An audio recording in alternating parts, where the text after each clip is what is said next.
All right, back again for another video. Definitely, if you're a sports advocate, you heard about Tyreek Hill, the wide receiver, got not arrested but detained for speeding, and looked like he may have got roughed up a little bit, pinned to the ground.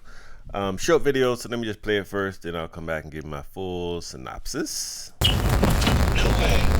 Chill Wow. out. Dylan, Hit him video. I did. Dylan. Yo, FaceTime. FaceTime.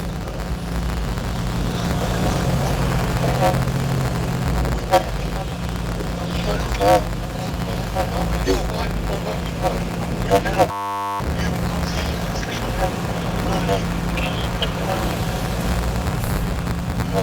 what the Dylan, no. I'm trying to. They put him in handcuffs. Oh,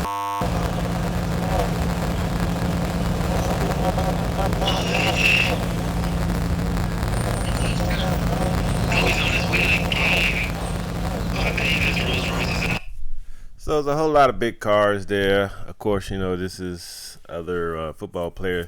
So apparently some of his teammates pulled over.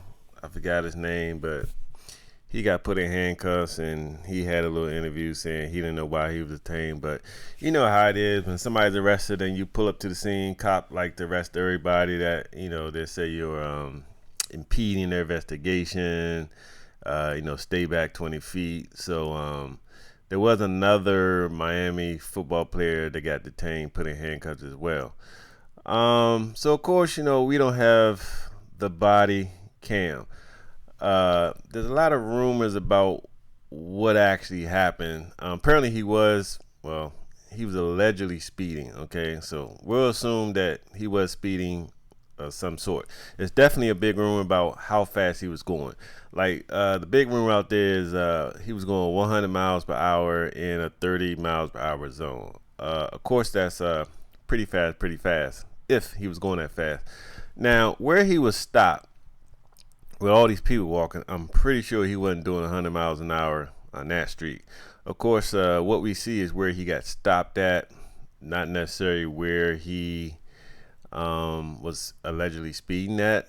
But normally, you know, if you're speeding, you'll get pulled over pretty close to where you were speeding at. But maybe he was speeding, I don't know, 3 minutes prior on two different streets. But I highly doubt he was going 100 miles per hour on this particular street. If he was, maybe he was doing like 50 or whatever. But even if he was doing 50 but let's say he was doing 55, that makes it like 20 miles over. Like over here in the DMV, at least in Virginia, I think 20 miles per hour over. So, I mean, if you're doing 40 miles an hour, but the speed limit was 20, maybe it's near a school zone or something. If you're doing 40 miles an hour, that's reckless driving. So, depending on the speed limit, reckless driving, he doesn't really have to be going that fast. It all depends on the speed limit. And looking at this street for a lot of people and stuff, if it was this street, I'm pretty sure the speed limit is probably around like 25, 30, which means if he was doing 50, that's reckless driving. I mean, that is fast, but it's not the 100 miles an hour that's been talked about. But I did a little bit of reading or whatever. I haven't seen any real official report, which is strange, about exactly how fast he was going and what street he was on.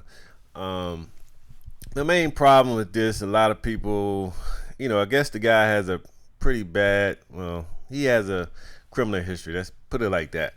I'm just not sure why, what any of that has to do with this current stop. Even if you are a criminal, a felon, out of jail, on probation, on parole, you still got rights. It doesn't mean that, hey, you were in jail for drugs, you're out now, we get to beat you up, whip you up, you know, treat you any way we want. That's just not the way it works. So a lot of people don't care if he got roughed up. So we don't really know. He may have said something that warranted this. He may have done something that warranted this. We just don't know. But like I said, my main concern is why can't people just look at the video and judge, you know, what happens? Well, we need to wait till the actual video come out. But judge what happens from right then that day, not stuff that he did in the past. I know he he did some things people didn't like, but he went through the justice system, and whatever happened, he's not in jail. Okay, but that's how it works. You don't always go to jail for things, but you go on probation and stuff like that. I do believe he is on probation. So he went through the system. I mean, just because he did something bad, you don't want him shot and or whatever. You know what I'm saying? That's just this is the United States. We're not Yemen. Everybody has rights, even criminals. Criminals have a right to a justice system to see their peers, the people that accuse them, and then if they're convicted, they go to jail. So at this point, like I said, we just gotta wait because there's a lot of little rumors out there. My hunch, yes, I have to guess. I don't know. He probably was speeding since they stopped him. I highly doubt he was doing 100 on any road near where we see. But he might have been doing, over the speed limit because he did have look like a super duper McLaurin. So a lot of people keep talking about, hey, this is a supercar. You can go fast in 2 seconds. But you don't need a supercar to go fast. You can speed in pretty much any car, especially like a Tesla. These Teslas are fast.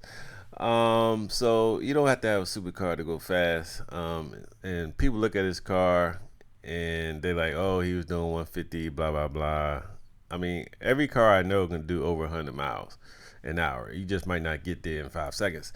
But almost, except for maybe a smart car, every car can do 100 miles an hour. So technically, every car is fast. Every car is capable of speeding. But anyway, let me know what you think in the comments. But as soon as the body cam comes out, I'll be back to do a follow-up, and then we can determine exactly what happened, and we can see if what happened to Tyreek Hill was warranted. All right, now, thanks for watching. Like, comment, and subscribe.